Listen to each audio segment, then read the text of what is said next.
All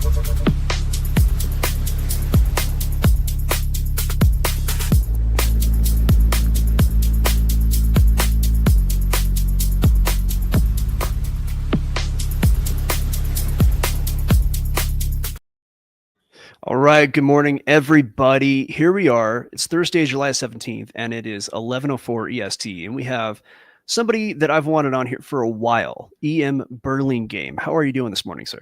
I'm good, and you? Doing great. Just like we were talking about, I've been watching a lot of your content. I think what you have to say will be very appreciated amongst our group, and I think a lot of people need to hear your point of view on a few things. V the Gorilla will be joining us shortly. V was sidetracked this morning. He heard about a really good deal on bananas over at the local bodega. And when you get a good deal on bananas and you're V the Gorilla, you just got to go. So he said he'll join us in about 5 minutes. But EM, can you just go ahead and, give us your background, let us know where you come from. And if I had a request, I would want to hear about the Financialist kill chain. Yeah, so San Francisco families, mother's Scottish, father's English. I was raised to believe my father was Irish, so found out in the DNA test much later on that's not true. So tech, well, I went in the Army in the early 80s out of school, and then for a short while, and then tried to be a writer for a while up in Sun Valley, realized I hadn't lived enough to tell a good story. And honestly, that as I was trying to sit down and write, I realized, I'm trying to say something that I don't really know or understand. And that I needed to go out and live the life that would give me the ability to tell a real story. And so I went, the first big tech boom was happening in the 90s back home in San Francisco. So I went back home to San Francisco, got into fintech, got into telecommunications technologies. In 2001, I meditated for 10 months on where was all of this taking us, because, in the early 80s, when the nerds and dorks and geeks like myself had set out to, change the world with technology, we were designing and developing all of these things, but the world wasn't going where we thought it was going. And every time we rolled something out, it seemed to break other things and become less humanist. So I meditated for 10 months on where things were going, and I realized we were moving to a return on capital economy. Now financialism is a better way of saying it, and that we were going to wind up with 4/5 of the world's population that didn't have any capital assets, and therefore weren't going to have any value. And what the hell we're going to do with them, because historically that leads to genocides and slaughters. And so I started to try, by early 2001, I was like, okay, well, we're going to have to bring a couple billion people in the capital asset owning class. The only way to do that is, Silicon Valley-like angel and seed investing, but on a whole other scale and not in the 2,000x return kind of models. Late 2000, getting into late 2001, I was committed to, okay, well, let's see if we can figure out how to do that. And then 9/11 happened, and I thought we had 40 years or so to get this problem fixed, and I realized now we've got to fix this in our generation and our time, and that's not going to be easy. So that set me down this path that would lead to the Financialist kill chain understanding, and it got me over on the investor side of the table. A board member in one of the companies that we had merged with said, hey, I'm doing a fund in China. Your family's name is pretty big in China, the Burlingame name. Would you like to come do that? And I said, okay. And I got onto the financing side, private equity, investment banking, venture capital side of things as an analyst. I didn't have any sufficient experience at all to be a banker or a partner, but I was an analyst, and that gave me some years in China.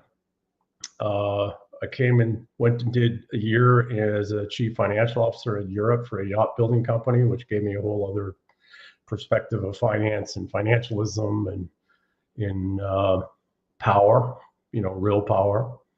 And then I tried to do a major project with the US government, bidding on the deep water project, lost my shirt because that whole purchasing system is about as corrupt as it comes. And so I had an early midlife crisis, went into special forces because I had kind of worked out, yes, we could do this, bringing people in the capital asset class structurally, but, you know, am I just some well-educated white guy who's trying to project how the world should be onto people that maybe don't want that? And so I went into special forces to get outside the Green Berets and went away to war and then did targeting work, etc. Got out and, you know, yes, there are people out there. Yes, the talent's out there. Yes, people are doing business even in the most remote communities of the world. And yes, some of that business is pretty sophisticated. And then I went to doctoral studies. I haven't done my dissertation, so I'm not a PhD, but I went to my doctoral studies in computational engineering because I was trying to figure out, is AI going to displace humanity? And you know, it's not, but we're sure going to argue that. And then some brain injuries derailed me and got me down a whole other path. And then I finally sat down and started to write after, you know, now 30 years or 20 some odd years later, almost 30 years later. And here we are. And I'm still firmly committed to how do we bring a couple billion people into the capital asset owning class, because it's the only way to give them value. Yeah, one of the snarky remarks, I think it was on, was it Kerrigan's podcast? And he said that, brain injuries tend to lead people to our podcast. That was, I was cracking up about that. Yeah. And then the other one that you've used before is you were so kind of disenfranchised with investment banking. What's that line? That's so disgusted I had to go kill people to feel better about myself. That's why. So, and obviously I've been, you know, watching content from you. You kind of have like a, you know, this Tom Luongo, Alex Craner, which great show with Alex, by the way. And then this kind of nexus of people who do definitely deep thinkers, people who've been around the world, done a lot of things. So to really understand your point of view about what's going on in the world, because I know a lot of people are like, what in the world's going on? We have Epstein list, we have Russia and Ukraine and Israel. And the news cycle has been nothing but one nuke after another, like figurative nukes. So the thing that got me listening to your content was the view of the Financialist kill chain. And so essentially, can you run that by us, like from the history, you know, going back to antiquity and how we're kind of seeing that develop and how it happened? Yeah.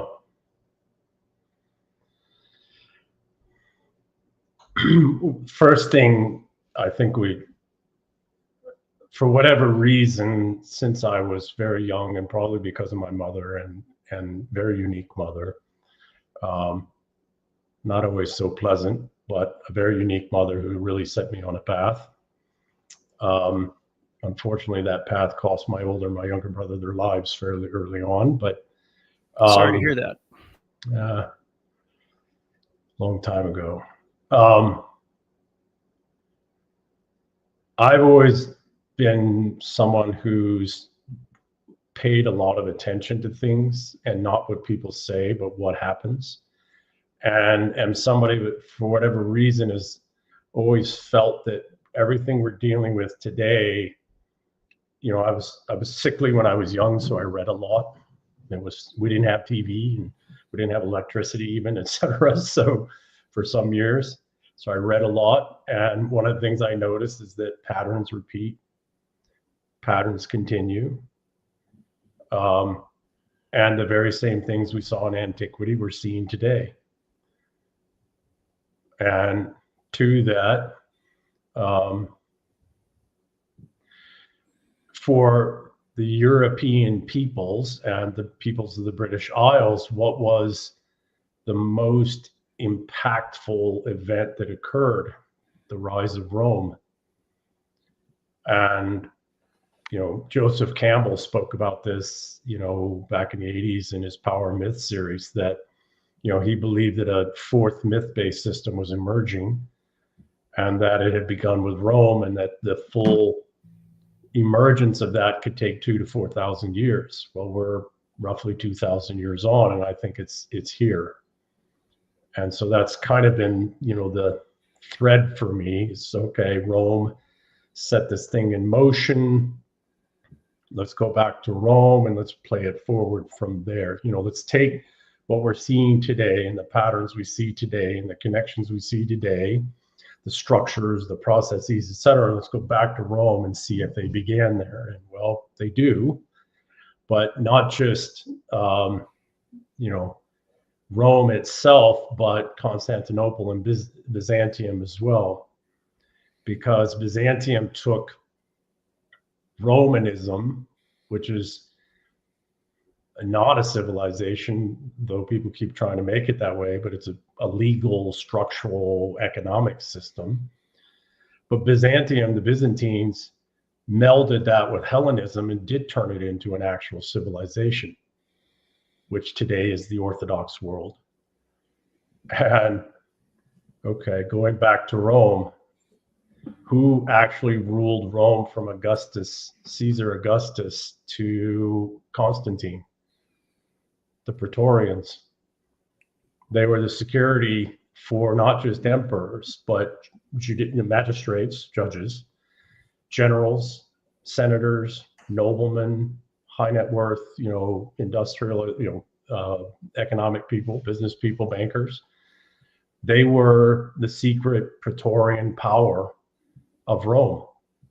I got to pause right there. I apologize. We got V the Gorilla, who's with us now, who you can tell that we're both broadcasting from the same place. We're actually roommates. We are. we have the same. We're actually in two different locations. We just happen to share the same interior decorator. So Gotcha. That's right. And we sit at the same exact desk. Yes. Yeah. Like, so we have similar taste in pianos. Vivaldi's variations on a theme. And this is pretty special because V the Gorilla, you generally don't come on camera, so it's we have the elusive V that's showing himself just for EM. That's pretty awesome. Yeah, I do appreciate the proof of life. Exactly.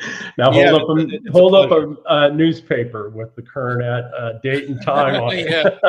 Let me grab my Wall Street Journal real quick. I gotta say the same thing that I say to Cash Patel. So blink twice if you're okay. Twice. Yeah. There's no list, guys. I swear. There's no list. I don't think he can blink. His eyes are so open. I have no idea. It's Oh boy. But we EM, you were just talking about the Praetorian Guard, and this is something that we've discussed on this channel before. So, if it's all right, V, we'll just go ahead and continue with that. Yeah, keep talking about the Praetorians. I mean, they were the Roman deep state, so to speak, right? Yes. Yeah. And the powers of Rome, the elites of Rome who'd been controlled and dominated for centuries, secretly behind the scenes, emperors killed, and one point I think they had 5 or 6 emperors in a single year. But people look at the emperors and the control by the Praetorian Guards of the emperors. They don't look at all this other, generals. Caesar Augustus. Anyways, it took 100 years for the elites to split the Roman Empire in two, to move the capital, one of the capitals, to Constantinople, because it was physically, geographically defensible. And it was in the crossroads of the wealthiest part of the empire. And to separate out there, and then to ensure that in the Eastern Empire, they didn't use Praetorians. And they had arguments for it, justifications. It was much more densely populated, a lot more languages. They needed locals, et cetera, right? But even so, it took them about a little over a century to get ready and to draw out the Praetorians, get the Praetorians to highlight themselves, get people to be aware of the Praetorian problem, et cetera. And then for Constantine to be able to draw them all out into a single battle at Milvian Bridge in 312 and crush them and kill their puppet emperor and tell them, if you ever come together again, I will kill you. And he did. But where did they flee to? You know, some of the survivors, the lagoons of what would become Venice. Interesting. And they started to rebuild.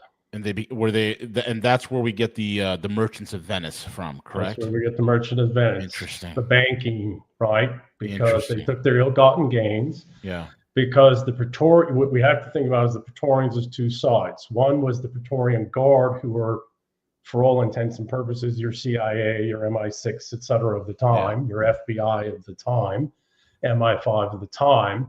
And then the actual Praetorians themselves, which were the bankers, the folks that were coordinating and managing all of the assets that were taken or stolen through the mechanism of the Praetorian Guard's knives in the dark for you or your kids if you didn't go along with what they wanted. Right? Yeah. The VIG, right? The taking of the VIG. Yeah. So Constantine and the Byzantines very much oriented and organized themselves in such a way that a Praetorian could not reemerge, at least in the Eastern Empire. Right. They couldn't root him out fully in the Western Empire because over 3 centuries, they still owned most everything, you know, in one form or fashion. Yeah. So what did they have to do? They had to let the Western Empire fall. Gotcha. That makes sense. Right. So if you look to the current times, there's almost a perfect analog in the British Empire, the splitting up of the British Empire, and establishment of power in the United States, with the United States as its own separate country that would go on and, you know,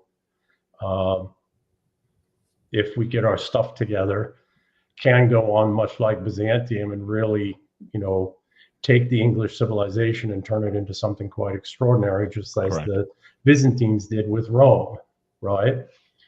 And it's the same thing. You know, the British Empire has been controlled by the modern Praetorians since 1688 and the Inglorious Revolution. And they're trying to, you know, in 1941, we began the process of embedding the Praetorians, the modern Praetorians, the same people, the Venetian bankers become Amsterdam bankers, become City of London bankers. Yeah. Right? Embedding the same thing here. And in 1947, we instantiated the modern Praetorians across all of Europe, all of the Commonwealth, and the United States. Yeah, that's when we got rid of the OSS, created the CIA. Correct. MI6. Galen Mossad. Group became German intelligence, all of it. Right. So in 1947, we handed power back over to a Praetorian system. Jeez. So we're literally following the same Roman model. Yes. We're still following that. And that makes total sense. It's also why the whole push to deny Englishness and the English civilization. And this whole push for Western civilization, and, you know, because Western civilization is Roman. Correct. Right? But the English-speaking peoples and, you know, the Northwest European, Germanic, and Scandinavian peoples were never part of Rome. I mean, parts of Britannia were, of course, but they never took Ireland. They never took the North. There was always fighting. The only way in which they held the British Isles is they forced them into legions, and then they took those legions to go fight on the outskirts of the eastern part of the Roman Empire. Yeah. It's the only way they held the British Isles is they just kept taking their young men and putting them into the legions, standing up a general and sending them out to fight for Rome somewhere. EM, let me ask you a question. Do you think that when the original colonists, when they settled in the United States and they bifurcated what was basically the British Empire, so to speak, right? The founding fathers of the United States came here, they established a colony. Was that an attempt to kind of break off from the Roman system and trying to get into an English or an Anglo-American type system the birth of a new American system, which is more traditional to the English civilization, as versus what is going on with Rome? Yeah, so great question. I think this is exactly the case. Now, of course, it was economics, and we didn't know if we could take the lands from the natives, and I mean, we fought the natives for, I mean, actually on the eastern coast there, right where the colonies are, we fought against and with them for a couple centuries, and full out wars. Yeah. So. And we were also dealing with the French and the Spanish empires, which were burgeoning, and we had supports from the Russians to prevent and help us as well. But it wasn't certain in the first century if we were going to be able to make a foothold here, real foothold, go of it in the colonies. But once we did, and once that was assured, then I think very much the concept and idea of the split of Byzantium, Constantinople, split the power of the empire in two parts. Mm-hmm. Take the greatest distillation, the most advanced concepts of the English civilization, and put them in the colonies. And I'll give you another piece that I suspect, because when we read the history of King George III, I think it was, who was the king at the time, the Hanoverian king. Or if you go back to the source documents and read what he was actually said, so not necessarily the reinterpretations, I think King George III was trying to help us. I think King George III,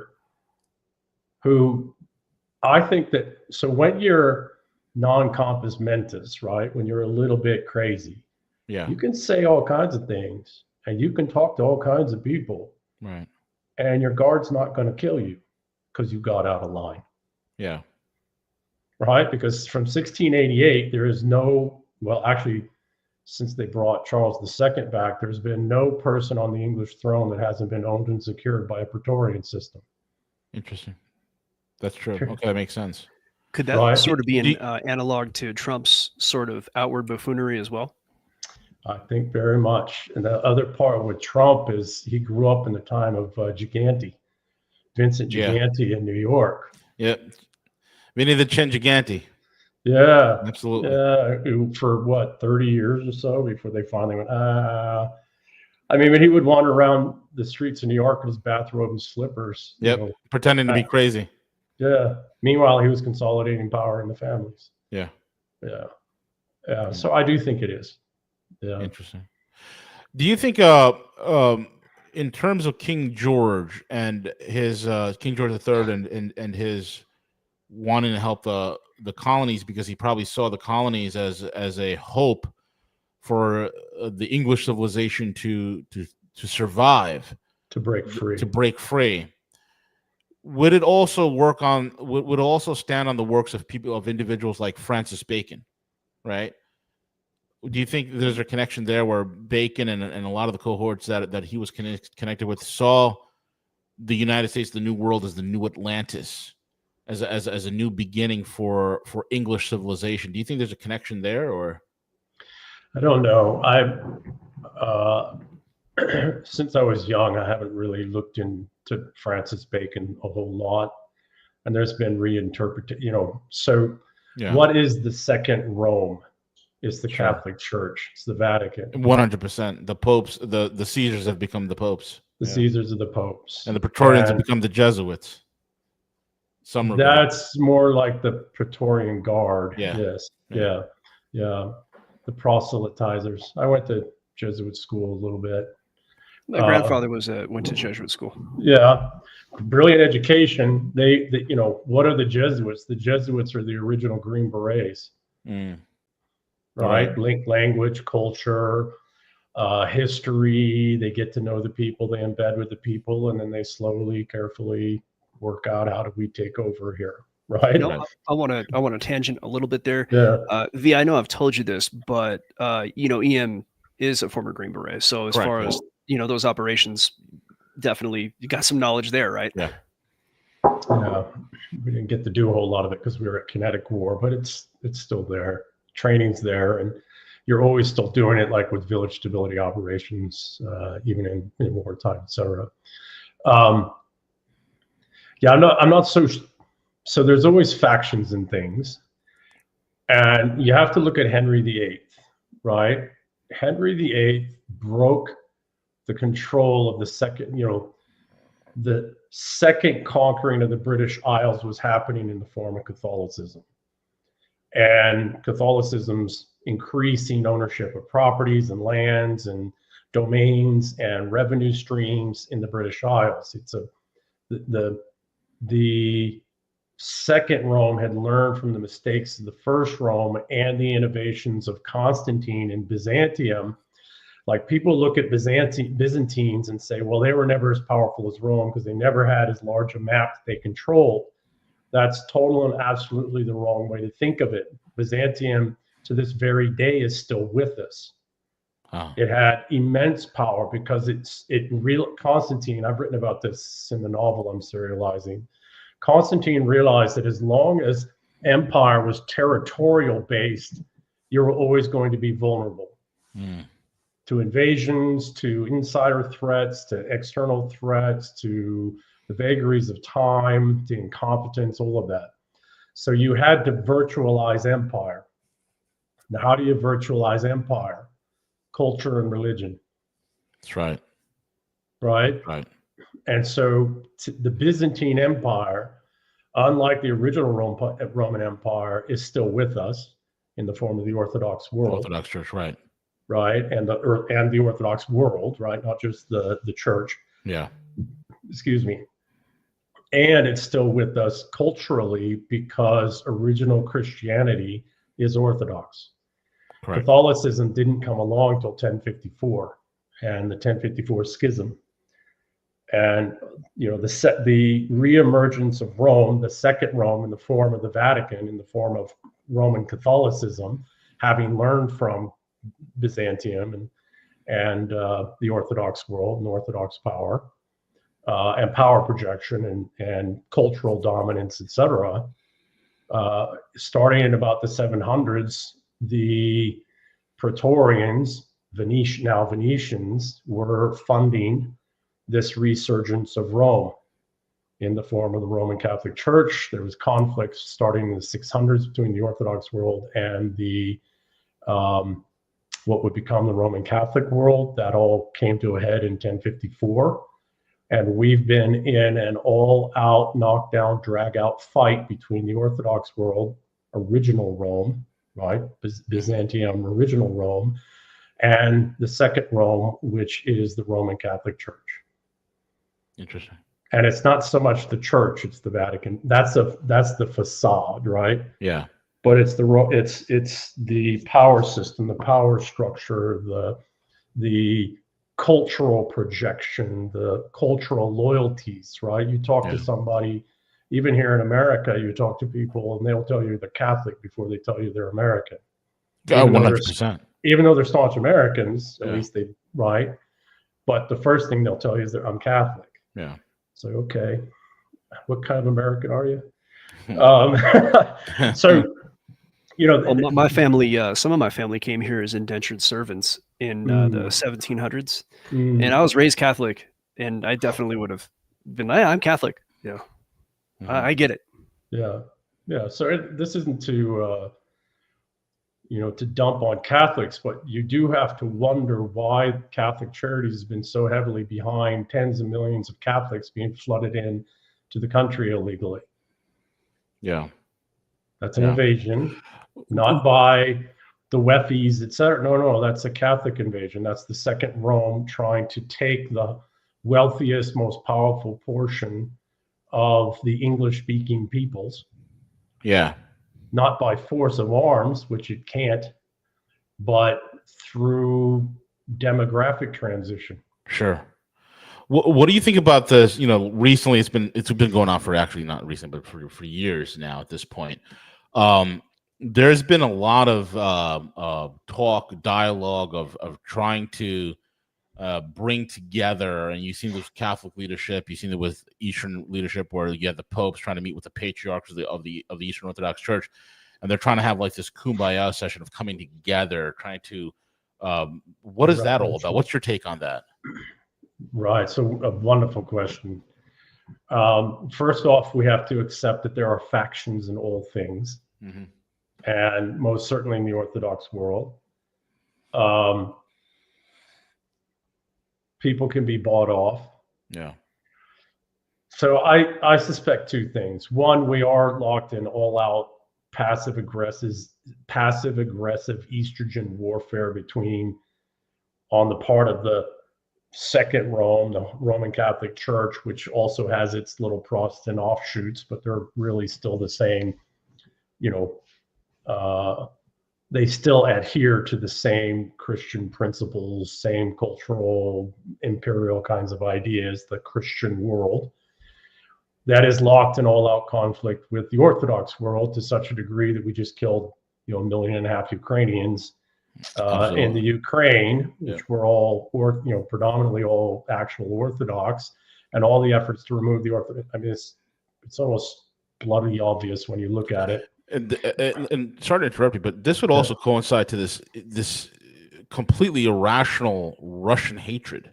Correct, because that you're seeing it's starting to come into picture. Go ahead, Ian. Because no, very much to your point, because Moscow is technically the, if you want to look at lineages, Moscow and the Kievan Rus, and particularly even the Romanov family themselves, are the direct genetic descendants and cultural and religious descendants of Byzantium. Correct. Because the Romanovs, early on and then about mid part of their 1,000-year history, married into the very top of the Justinian line, the House of Euphresne, which is the female line in Byzantium, twice, a couple hundred years apart. So, and then culturally, when the Ottomans came, because the Venetians, weakened Byzantium, trying to get back for the defeat at Milvian Bridge in 312, the 1054 schism was stood up so that they could start the Crusades to take down Byzantium. If you look at the Crusades, there was far more Christian kingdoms, Orthodox Christian principalities and kingdoms destroyed than any Muslim. Yes. Interesting. 100%. That's like correct. A cover for action. Yes. It's exactly what it was. And then in the Fourth Crusade, they just straight up sacked Constantinople. Yes, it never quite recovered. The Venetians, at the same time, roughly at the same time, worked with the Mongols and funded and banked the Mongols so that the Mongols would just destroy Byzantium and the Byzantine fighting forces and all the eastern part of the Byzantine Empire, etc. What did the Mongols attack and dominate for 300 years? Russia. What is Russia? Russia's, once Constantinople fell, Russia was the keepers of the Byzantine cult, Rome. Right. Classic Rome. Yeah. And the royal family in Russia was quite literally genetically the last royal line in Byzantium. So all these conflicts are still going on. It's still the same Praetorians. It's still the same system. What we're seeing now is an all-out fight by the Second Rome out of Rome, which is the Roman Catholic Church, and the Praetorians behind them, and this whole Praetorian regime they put in place under the guise of World War II and the Cold War. And it's a war, all-out, winner-take-all war against the English-speaking peoples who told Rome, F off,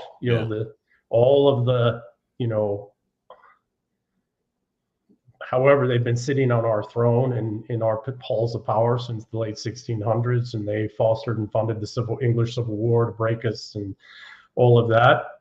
But it's an all-out war by Second Rome. Everything we're seeing is an all-out war by the Second Rome to end Byzantium, which is the actual Rome, right, lineage-wise, and the English-speaking peoples. Why? English-speaking peoples in the 700s began to develop into an actual civilization in direct refutation to Rome. Correct. Direct refutation. And if you look at America, people have talked about, America's patterned after Rome. No, we're not. Rome was never patterned in structure and constitutionally like we are with the rights and privileges and all of this. we're far more, well, we're far better. more English. We're far more English, right? And so it's an all-out fight, you know, try and get us into step 7 of the financialist kill chain, which is collapse. Collapses economically, collapses culturally, steal up all the assets on the cheap, and then abandon us for 60, 80 years until, you know, the final collapse is over, and then they'll sweep in and try and take up whatever they couldn't buy on the cheap.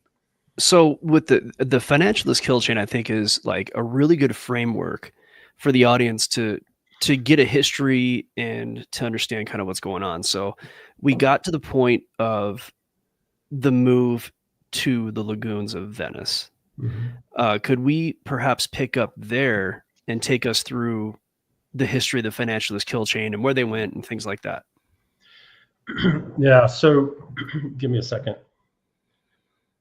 What we have to look at is what made Venice successful as an economic power. They didn't have the manpower. They couldn't grow their own food, right? So what made them a power initially is that they were physically defensible because they were surrounded by water. And amphibious warfare is pretty difficult. And they can also raise chains, and there's, you know, other things you can do. Amphibious warfare is still difficult today with all the technologies and everything that we have, right? So imagine it back then. The second thing that they did is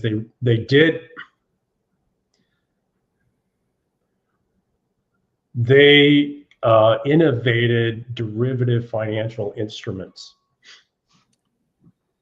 And they were very good at it. And there's a great video I put up here recently by a gentleman, not me, but, you know, I tweeted it out. Can't remember the gentleman's name, but he did a great video on how the Venetians, with their derivatives, their banking, their, you know, mercantilism, etc., worked with the Mongols to basically just completely destroy all of Central Asia, much of, you know, moving into Europe, probably would have, you know, they got all the way to the Danube, right? Yeah. And the Volga, if I remember correctly. And then the Great Khan died, and then by Mongol law, all the leaders have to go back and do that. And then eventually Subadai died, who had served 5 Khans. And anyways, not to go down a path, but the point being is that and so what would the Venetians do? They would use the synthetic instruments. They would use their understanding of business and finance and mercantilism and all of that. And they would, for all intents and purposes, launder the money of the Mongols or any other, you know, mercenary-like force that they could get to destroy kingdoms, you know, destroy and steal the assets of. Yeah. So that they could have that as collateral. They could have that to buy, you know, buy hard, tangible assets. Sure. And that's what they've done. That's what the Venetians have done ever since, is buy, you know, use their understanding of business and finance, get everybody to, you know, understand and accept synthetic instruments and derivatives, and this, you know, financialist system to then pay armies to go take assets from people, which they'll buy at a, you know, a fraction of the cost from those conquering armies. Problem is that no peoples can maintain the sufficiency of conquering armies long enough, so you got to keep moving host. Yeah. Agreed. Ian, let me ask you this. What were the early derivative instruments that they used, the Venetians? Just out of curiosity. So I'm not an expert in that. I would look to Michael Hudson. He does really, really good Dr. work. Michael Hudson? Yeah, Dr. Michael Hudson. I got to have him on. He's phenomenal. Yeah, I would look to him there. I think of things more in the form of warfare, right? But I do have a background of finance and understand that really that's what's driving most everything. Yes, it is. But I would look to Michael Hudson. There's, again, this other gentleman. People can go to my Twitter and go to my highlights under my profile, and they'll find a video I put up a few days ago by this gentleman. He has a YouTube channel. He speaks directly to that. Mm-hmm. I go look at that. I'm going to put your Twitter in the comment section. And by the way, I've got your Substack in the description, by the way, if you want to find EM's. Excellent author. Even some of the kind of historical fiction type stuff is really enjoyable as well. Appreciate it. Yeah, so I couldn't tell you the exact instruments, but a lot of the innovations that the Templars were praised for were actually Venetian innovations, 3 centuries before. Yeah. Right. So bills of lading, insurance, all that stuff, cash all the fraud, depository, all the fraud. fraud. Well, and some of it had reality to it, but one of the things they really started was the insurance. Yeah. Insurance, and then they would buy assets that the Mongols didn't want or didn't need. Yeah. And they would buy them at some discount rate. And that's where we get a lot of the future present, so much of the financial concepts and ideas that we use today actually started in Venice. Incredible. And really took off, in the 1500s when they got to Amsterdam, because they had to skedaddle out of Venice. Because go figure, when you bring down your staunchest enemy, but there's another enemy just on the other side, that enemy might come right for you. And let's just say that neither the Ottomans nor what would become the Ottomans, but the Turks, the Ottoman Turks, nor the remnants of the Byzantines were very pleased with the fact that the Venetians have been funding and backing and using the Mongols to kill everybody. Yes. So they went to Amsterdam, and that's where the financialist belief system, the financialist kill chain really took off in the form of for stock companies, stock exchanges, yes, derivatives, all types of derivatives, et cetera, really took off in Amsterdam. But if you go back, it does all start in Venice. Understood. Makes total sense. And these are all the factions that are warring amongst each other for control. And they have factions inside as well. Yeah, factions within factions. Yeah, that Mandelbrot. Yeah. You said they skedaddled to Amsterdam, and it's kind of funny. Venice and Amsterdam are both swamps, aren't they? Yes. These are real swamp people. Yes, quite literally. Well, it's Washington DC is a swamp as well. DC is a swamp. Yeah. Well, was the city of London on the Thames there? Yeah. It was a swampland. They're all swamplands. They don't use the swamp creatures lightly, right? That wasn't a word or concept that's come to, right? Yeah. The problem is that when you drain the swamps, you get these kinds of power bases. I think we need to reflood the swamps. Reflood them. Let's just with actual water. Just turn them back into swamps. Turn them back. Yeah. In reality, I agree with you. We need to baptize these cities. Yeah.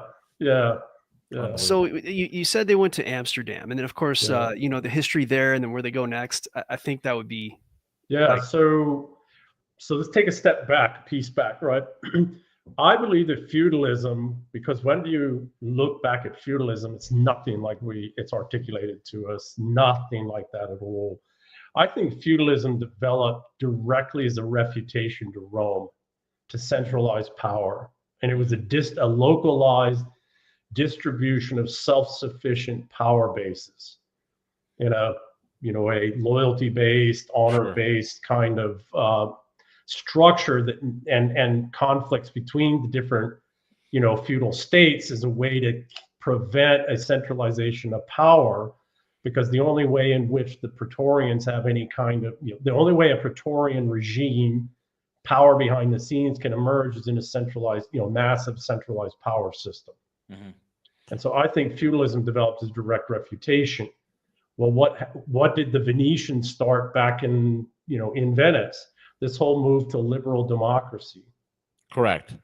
Which and is you anything take but. You take that and you take a plague, and then you end feudalism, and that's what killed it. Correct. Well, that, and then what you do is you get people to worship a new religion, financialism, without knowing that they're worshiping, which I personally believe unwittingly is what Joseph Campbell was seeing come. He didn't know, and he articulated before he died, he didn't know exactly what the new myth-based system was going to be, right? He thought it was going to be more of a humanism, each individual responsible in the center of their own kind of ethos or mythos. Yeah. Excuse me. But I think what he was actually seeing and didn't realize it was this emergence of financialism, the worship of wealth and the savior being money. Sure. If you look at financialism and Christianity, they lay down on top of each other almost perfectly. But point is that they slowly, steadily got people through this adherence to the Roman Catholic Church and the principles of, etc., to slowly transition from Christianity, the Orthodox world, to this new religion, financialism, which allows you then to get all kinds of people to believe in artificial financial realities. Mm-hmm. And you got to break the princes and their economic independence, and you got to break them from the people, and you need the people to labor for you and your factories and your ships and in your armies, basically mostly to go die for you in wars to collect your own debts. So they had to break feudalism. They had to break monarchical systems. And one of the ways they did it, yes, was the plague. The other is this constant push for liberal democracies. Sure. The other is to tie princes up in the 30 years, 80 years, and 50 years wars. So it's nonstop warfare. So they just exhaust themselves manpower-wise and credibility-wise, and they're just not there available to fight. And then the third leg of that is that you have to use this artificial financialism to make merchants wealthier than any prince. Absolutely. Yeah. Right? Because then they can hire mercenaries and they can manipulate power and they can, etc. But more importantly, you get like the book I wrote, The Eternal War, you get the resentful princes, like Machiavelli warned us about, who will sell out their own people to be wealthy like the merchant prince. Right. And they'll sell out any other prince that they can. And then ultimately you wind up with liberal democracy, which is just, for all intents and purposes, we should stop calling liberal democracy and just call it Praetorianism. So, yeah, it's a good way of putting it. It's the ultimate subterfuge in the sense that it's total centralized power with the illusion of choice. Yes. It's the way in which estrogen-based minds work. Mm-hmm. Controlled through deception, because you don't have physical arms. The only strength that the estrogens have through physical arms is to manipulate the testosterone to go do their fighting and killing for them. Exactly correct. And when I say estrogens, I don't mean just women, because it's males with higher levels of estrogen in their system or lower levels of testosterone. Right. Males that haven't and never could earn their place in the world of man. Yeah. Right. You know, when I was a kid, subversion and subterfuge and deception. Yeah. Manipulation. When I was a kid, we had this kid in class, and he was like, his friends were all girls, and he's a little weak, but he would do all these like political games where he would try to drag your name through the mud. He tried to make you look bad, and somebody should have beat the shit out of him. Oh, we all did. Awesome. That's what ended up happening. Was we just stomped him. Yeah. And but he continued to like play that game, and no one ever respected him.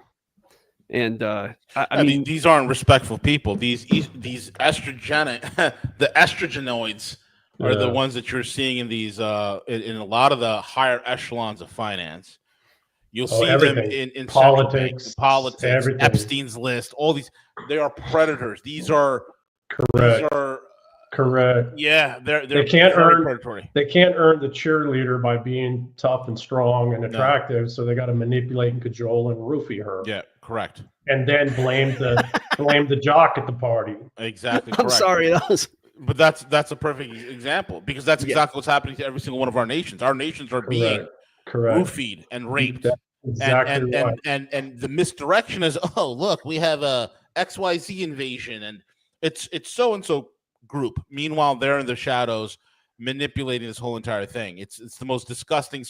That's why there's no honor among these guys, man. There's no honor among these guys because they're not men. Disgusting. They're not men. Well, we've won some of that battle, because the estrogens, it's a female tactic in a sense, where you use shame. You use shame to control people, and this was the cancel culture. And now that's now I can say here's how they're in these estrogens in control. Yep. Women have no shame anymore. 100%. None. Right? Yeah, no, none. Yeah. None. What is OnlyFans? Yeah, and they're proud of it. It's so what I to briefly put it, they're trying to convince men to think like, and God bless women who are good, healthy women with, like you say, Yes, EM, like good, healthy testosterone levels. Like, we're not putting this all on women. We're talking about we're talking about people who are not fulfilling their proper roles. So teaching men to think like women and teaching women to act like men. That's what's going on. And it's not good for anybody. The problem is they're not teaching women to act like men, because men don't act like that either. Not correct. Right. Right? It's an estrogen's interpretation of what a testosterone is. Act like that. But even the testosterones look at that and go, I'm going to punch that guy in the face. Yeah. Right? Well, that dude's not acting like a man. And he's a predator, and he's a threat, and he's a risk. Right? And so the problem is that what they're trying to do is teach women to be some idea of a man that's not a man. Yeah. And then the males, they're trying to get them to, it's not that they're trying to get the men to act like women, it's that the women are trying to get the men to act like this ideal, this feminine ideal of a man. And that's not a man. Right? And you get these women off of freaking birth control. Yeah. And within about 2 weeks, they freaking figure that out. Correct. Just by their appetites changing. Yes. Yeah. My wife has not been on that. Yeah. Awesome. Right. So, and you got to also understand, you have a lot of these xenoestrogens and whatnot that are in the environment, forever chemicals, plastics, and whatnot. We're seeing the destruction of the vitality and virility of male sperm counts within the Western world. The destruction of testosterone levels. It's incredible, man. So many dudes that are my age, straight up, are suffering from low T levels. It's like it's by a reason, and it's because of the pill. It's not all those other things. Right. All those other things we can biophysiologically deal with. Correct. Our cells are extraordinary. Right. The issue is that women on the pill breathe out estrogen, and their pores exude it. And because of that, it downregulates testosterone production in the males around them. Because the male, and this is an ancient biophysiological thing, it doesn't just happen in humans, it happens in primates, it happens in pack animals. Wow. So the amount of estrogen in the air, aromatized or atomized. Yeah. Aerosolized? Aerosolized, right? Yeah. I think we're going to get attacked by my daughter's cat here.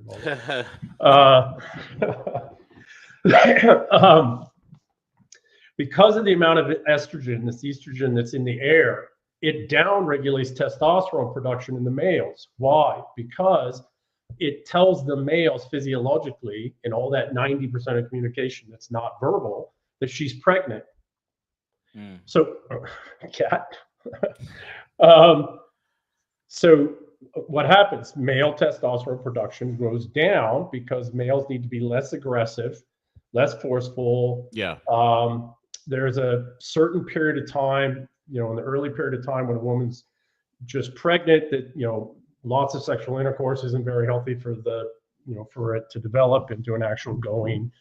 I think it's beyond blastocysts, but into an actual going fetus, etc.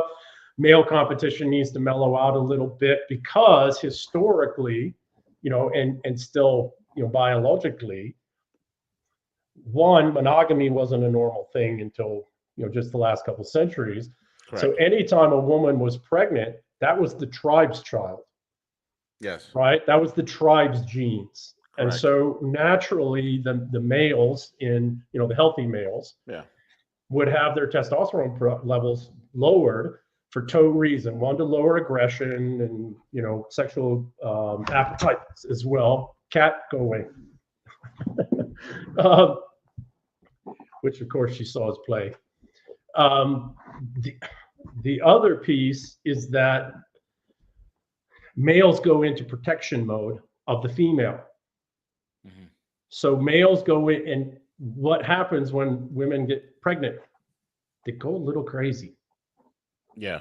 They say crazy things. Mm-hmm. Well, they're going through crazy stuff physiologically, right? So this isn't as a father myself, this isn't a dig on women, but what does it do?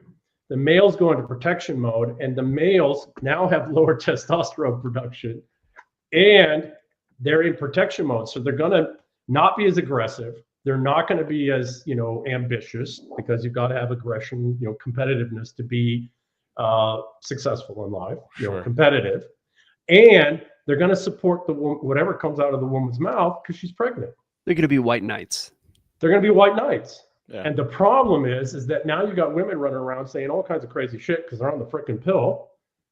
Male testosterone productions are lowered dramatically, so men are just not as competitive. They're just not as ambitious. They're not driven as much, right? Because they're without any thought or comprehension, no manipulation by the system as well, although the system comes in and figures out how to exacerbate that problem or how to benefit from it, right? And then men allow the worst behavior in women, because they, their subconscious in their brain is telling her, well, she's pregnant. She doesn't mean that. And one thing that a lot of people actually, I don't think they know about you, EM, is the work you're doing in the medical side of things. That's because everybody wants to hear about this stuff, like the financialist kill chain. But I've read some of the other stuff. We have some similar interests there. So we're not talking to somebody who doesn't understand physiology and biology and stuff like that. Yeah. So that's actually most of the work I do now is in the medical space, because that's really where World War III is already being fought, is in 100%. Ourselves. Right. We are already engaged in World War III. It isn't in Russia. It isn't in Iran. It is in Israel. It is in China. It's in our own cells. And COVID was the full-on declaration of war, right? We've been doing skirmishes and proxy wars in our cells through the medical industry, but now so the brain injuries is what got me down this path, because I had severe physical brain injuries. I had a hard time speaking. I could barely move sometimes. It was just a horrible 8 years till I finally got diagnosed. Just got progressively worse.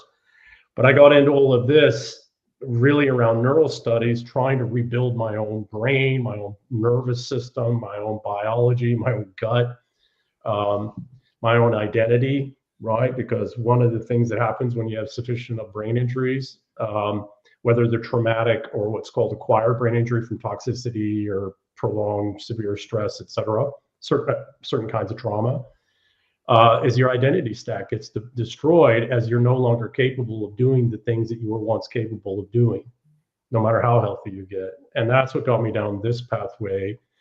And particularly the estrogen testosterone thing, when we started to get female veterans and we were trying to help them the way that we were helping the men, and it wasn't working. Yeah. And it's interesting, man. I mean, you look at how metabolically broken the vast majority of Americans are. Because wars being waged in ourselves. It's brilliant warfare, sophisticated warfare. It's 5 trillion, almost 6 trillion a year in the United States, 20% of the economy. Yes. It's, we are, I'll just say it straight up. We learned all this from the Nazis. We brought Mengele's boss's boss, the head of Nazi medicine, directly into the United States under paperclip. Yep. And put him to work with General Armstrong at Air Force Medical, which is where the modern healthcare system comes from. Yep. And let's not forget Unit 713 from Japan. We Correct. also learned some wonderful things from them as well. And the things they were doing in China to the Chinese and the Manchurians. And yeah. So World War III is waging in ourselves. A couple things, and in a way, it's the financialist kill chain playing out in the individual. Right, within the individual, it's slavery. I mean, that's what the financialist kill chain is, and that's what the healthcare industry is. It's all slavery. It is 100%. Praetorians are slavers. Romans were slavers. Yeah. And how do you ensure that you don't have a successful Spartacus? You do everything you can to enslave in such a way that the slave doesn't know that they're enslaved. Now they can know something's wrong, and you'll give them little paths to go down and little things over here, and you'll give them, you'll put out 30,000 different things for their mind to go chase down, right? But you'll never, ever, but everything. So you guys ever read Ender's Game? Oh yeah, I've read all the whole series. The whole series, right? Yeah, it's amazing work. So his sister, I kind of like the movie, but the books are just a whole different level, right? But his sister Valentine is the Goebbels of the Ender's universe, and she has something like 2,700 pseudonyms and like 10,000 different influencers. I mean, this was written in the early 80s, and he was already good God, that's modern society today, right? Yeah, and what she would do is she would release some of the things under her own pseudonyms, but some of the things through the influencers and some bots. And again, Orson Scott Card wrote all this out in the early 80s, right? What she would do is she would release both the positive things about her brother and the negative things. And then she would get different ones of her pseudonyms and her influencers to fight each other over that. But what was she doing? She was framing the entire conversation within a bounds. Within a boundary, so nobody thinks beyond the conversation. Correct. You're creating camps. That's the same bullshit we're seeing being played out right now. Oh, release the files. Don't release the files. There's a strategy going on. He's being blackmailed. It's all part of a leverage game, and so on and so forth. Meanwhile, culturally, we're destroyed. Culturally, we destroy. What happens is what they do, and so again, in the book, The Eternal War I wrote, this is one of the doctrinal lines called reality, right? There's two doctrinal lines that are directly related to this. One is reality. The other one is agenda. In the reality doctrinal line, they're always creating, so there's what's called a virtual reality tunnel. And the virtual reality tunnel that we're all now living in, increasingly so, began in Venice, right? And about every 400 years, it gets a massive update. The last one was the Peace of Westphalia and the Inglorious Revolution in the United Kingdom, what would become the United Kingdom in the 1600s. We are 400 years into this, right? It works very much like saeculums. It's every 5 saeculums. We have this massive rewrite. The last 400-year one we all lost, and we've been locked in this total, ever-increasing slaver system ever since.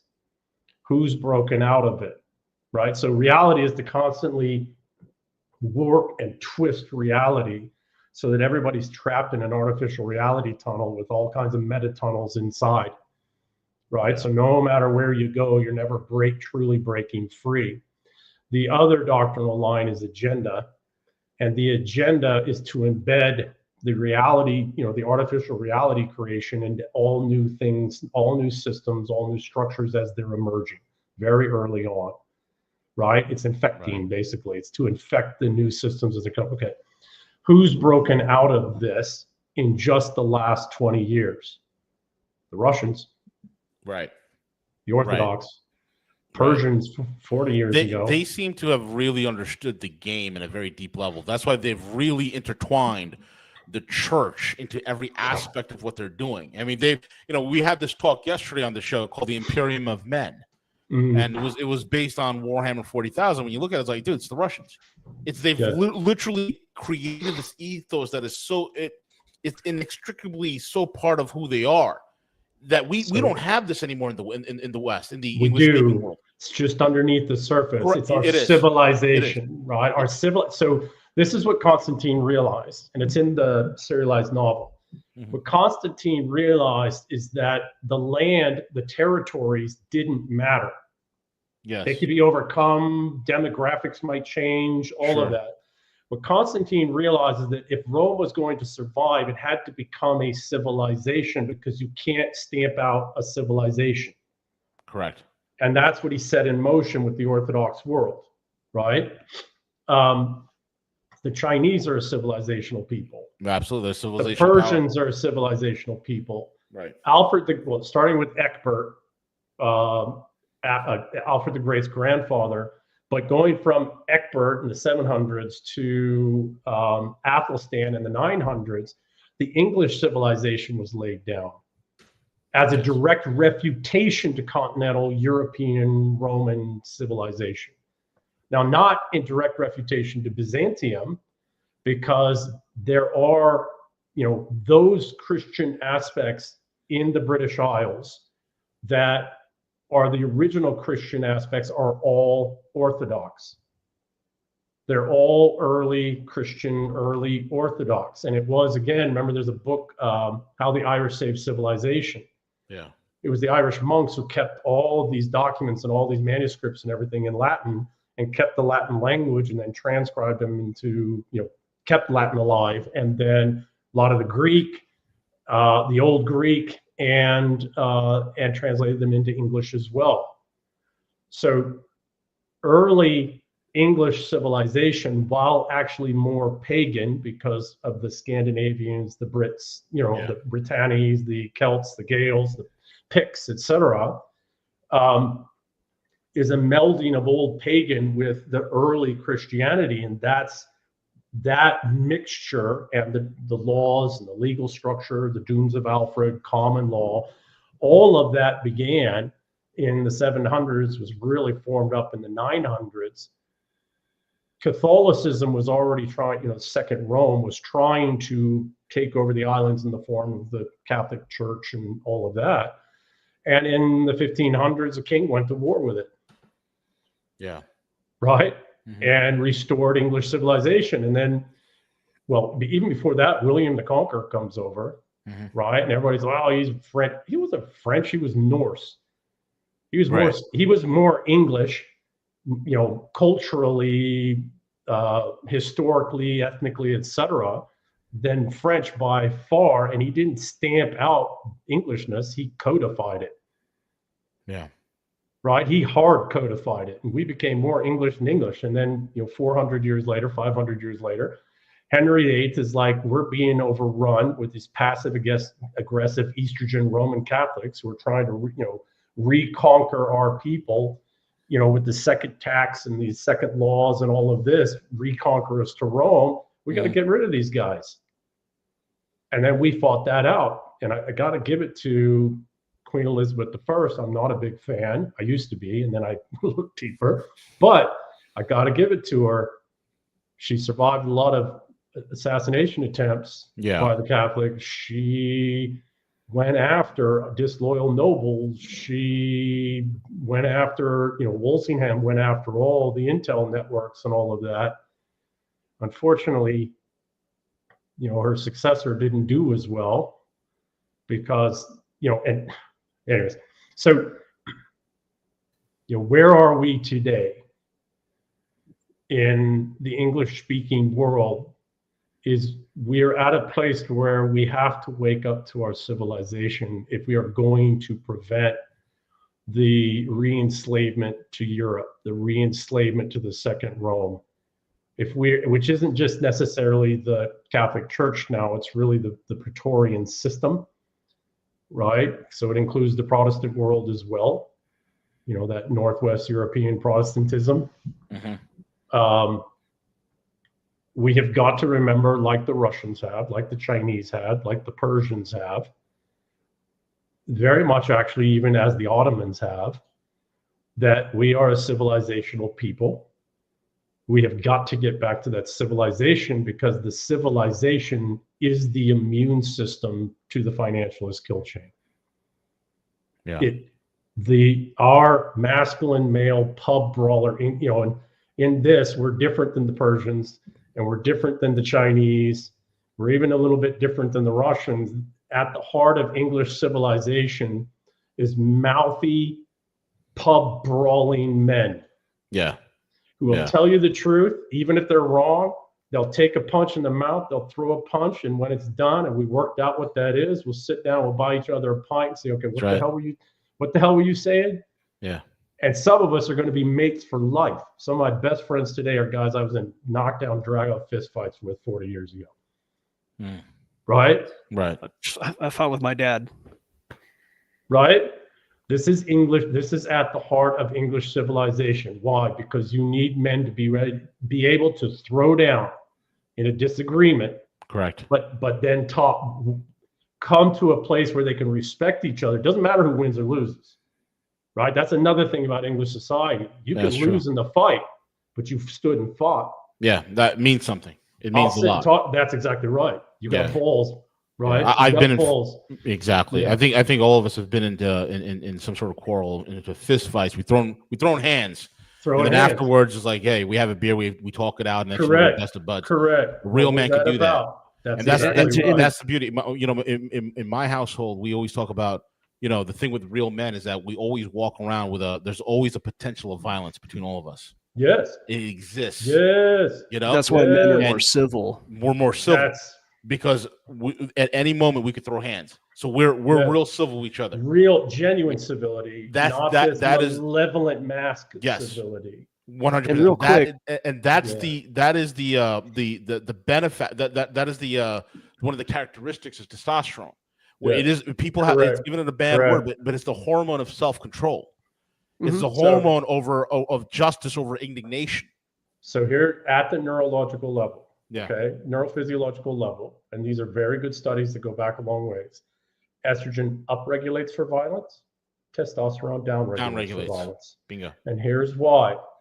Very much what you're saying. The reason is that there is a vast variance in the physical capacities of an XY chromosome based individual. Can you We say got- that one more time? Okay. Physiologically and neurologically, there is a vast variance, whole spectrum of different body types and physical capacities in XY chromosomes in Sure. males. Right. So one of the things we learned very early on in life, like I know all kinds of big guys can't fight. I know all kinds of little guys can fight. Correct. So it's not necessarily, you know what I mean? Now, Right. a little guy that can fight goes up against a big guy that can fight. The little guy's going to lose, Correct.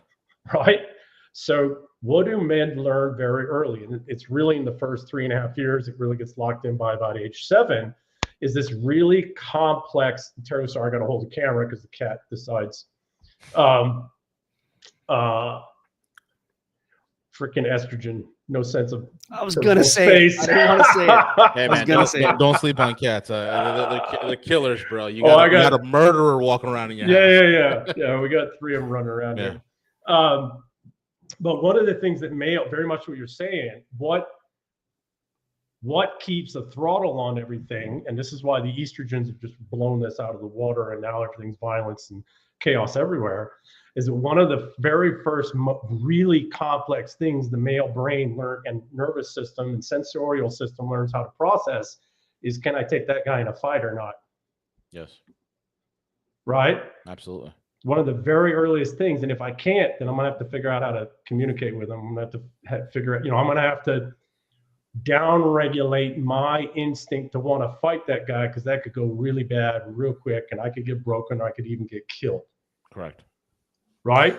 That's the down-regulation for violence in XY chromosome, testosterone, healthy males. Yeah. Estrogens don't have that. Male and female don't have that self-regulatory because they've never had to worry about assessing, if I pick a fight with that guy, am I going to get killed or not? Or because of that, they've also never developed the inhibitory neuron structures that down-regulate, calms them down when they get upset about something. Yes. So there isn't that self-regulatory. That's 100% true, and I've seen it with with so many men that suffer from low testosterone levels. Even when I was going, even trying to fix myself at 46 years of age. And I'll tell you right now, a lot of people, it's a misnomer. Oh, look, he had roid rage, thinking that it's a rise in testosterone. It's the estrogen. It is the collapse of testosterone, and the Correct. absence of testosterone. That is what's called roid rage. Is when your testosterone levels crash, and then you bug out. Yeah, testosterone is going to cause men or whoever's got it to want to elevate their status. It's not about aggression. Yeah. And this is how you also see how Vladimir Putin is handling a lot of these Western European leaders. I call them sure, let's go. Let's send Storm Shadow missiles into Moscow. What could happen? It's the crazy bitch at the bar picking a fight that she doesn't have to fight. She just wants to see the men fight because maybe she'll come out of it ahead. Right. Maybe she'll, or maybe she just likes to stir up. And it's not just she, but the estrogens. Of course. But they like to stir shit up. Why? Because I live in San Francisco, and I see the gay guys do the same shit, right? So this isn't just women, and then the worst part is you get the little, very much I'll go to what you were saying earlier. You get the predatory males that look at all of that and figure out. It's just like chimps. If you ever watch Chimp Troops, oh, absolutely. There's always the little male chimps who are trying to figure out how to get over and get some sex with one of the female chimps, right? And manipulative. bullshit, deceptive kind of ways. And unfortunately, you get some of the females that are not quite loyal, etc., and they, you know, they support the behavior because now they got some male who's more physically strong that can give. I mean, literally, just watch chimps, and you'll see humans writ large. It's the same shit. It's just we got guns. Yeah. And what brought us to that is, and we're getting pretty close to the end of our time here. By the way, I forgot to change it. You can call me Nick. Everybody knows my real name. Gotcha, okay. So it's, but I saw that on the screen. I had to flip that over. And what brought us to that conversation was being in pubs and pub brawling, and that was English-speaking civilization. Yeah. And I think that it's an important distinction to understand the difference between civilization and race. You don't have to be like genetically British or whatever. You know, so maybe you can elaborate briefly on that, and then we can thank you and the show. So perfect summation. I want to touch one last thing about the pub, though. Okay, it's why they're going so hard to shut down pub life in the English across anywhere where men world. Can gather together, they want to destroy. Correct. And drinking, it's the same thing that happened with prohibition that led to prohibition, which broke the economies of the Western world, because the banks realized they could make more money off of just laundering illicit monies and not have to have all that complex local business intelligence and relationships. It was just cheaper and easier to, okay. Back to civilization. You're absolutely right. There are no civilizations on earth that are of a single, or in history, that were ever a single ethnic group. Right. Or religion or linguistic group. It doesn't work. Russia has 140 ethnic groups and 111, 120 linguistic groups. China is 1,100 one, 1,200 the other. I never remember, or 1,400 the other. I remember exactly what they are, right? Persia is the same, right? 12, 15. The English-speaking peoples were 5 main ethnic groups who are very distinct and very different, with very different histories and cultures, although, you know, commingling of. So you had the Danes, you know, the Scandinavians. You had the Anglians, the Angles, the Sacs, the Frisians, the Picts, the Gaels, the Celts, the Britann. You know, you had 5 main ethnic groups and cultural groups, and, you know, 15 kind of, you know, related groups, and many languages and long histories. Give me a second. Those came together intentionally under a king, under basically 5 kings in a sequence, really formalized as the Dooms of Alfred in the 800s, which is the beginning of a common law. And what was that? It was melding together the best of these different cultures and their practices, their social, cultural, legal practices, so that they could all come together as a single whole, at least through the law and through the shared largesse of the rule of law. Yeah. To fight for, you know, to fight with one another when there was a sufficient enemy from the outside. And that's a civilization. And then over time, that shared history, that shared law, the shared application of the law, the time it was right, got wrong, the stories, the tales, the intermingling of different belief systems and religions. And the English, again, which is part of the pub brawler thing, is down underneath. We're still more pagan than we are anything else. And I don't mean this goat sacrifice. That's Christianity's interpretations of paganism to, you know, take the pagans down and the pagan belief systems down, right? It's not satanic BS. Give me a second. So very much to what you're articulating, a civilization, and this is what made immigration into the United States so successful until about the early, 1920s, 1930s of the last century. What made immigration so successful into the United States is that everybody that was coming here, by their nature, wanted to be, they wanted to be a part of the English civilization. They resonated with, and the excuse me, the greatest articulation yet of Englishness is the American Constitution. Yeah. And the American Bill of Rights, which does come directly from the English Bill of Rights and the collective English Constitution. Let's not think that we're something except from. So very much to your point. It is not an ethnic thing. It's not a religious thing. Religion is a thing that's a portion of it, but there's all kinds of religions. There's all kinds of languages. Now, there is one proviso about the language part. The law itself has to be in the common language of the people, and the people do have to have a common language. In Russia, it's Russian. And the Russian civilization covers what? 1/3 of the world's surface. Yeah. It's Russian, right? In China, which isn't as large, still fairly large, the common lingua franca is Chinese, right? And Mandarin particularly. Well, that wasn't quite true as both Cantonese and Mandarin up until the Cultural Revolution, but it's still they're both still Chinese, right? In Persian, it's Farsi. And down underneath the Islamization, which we think was actually done by the British on purpose to try and break the Persian Empire and the Persian peoples, scratch them a little bit, there's Zoroastrian. Correct. And, and there's a huge resurgence of Zoroastrians in Iran right now. Yeah, huge. Yeah. So very much to your point, we're pub brawlers, we're men. That's the other thing about these civilizations. Even Persian and Chinese are still, I want to give another proviso though, one more. Our civilizations are very masculine. However, 80 to 90% of our assets and wealth and all of the continuity of our civilization goes down the female line. Always. So women are healthy women, and that's why there's been a war on women in the West for 400 some odd years. Yes. Done by Rome, done by the Roman Catholic Church to deny, and I watched it with my own daughter get just attacked from the time she was young by authority figures because she was strong, young. She would come to the defense of other girls, etc., and boys. She did not like things that were wrong, right? That were unjust, and she'd go after them, and they went after her. So there has been a war on women for the last 400, healthy testosterone balance, and I don't mean in themselves, but balanced with the healthy testosterone guys, right?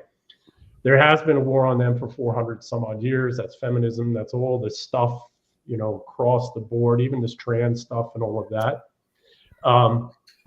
Specifically because if you're going to deny a people access to their civilization, you have to go after their women, because they're the keepers of the civilization.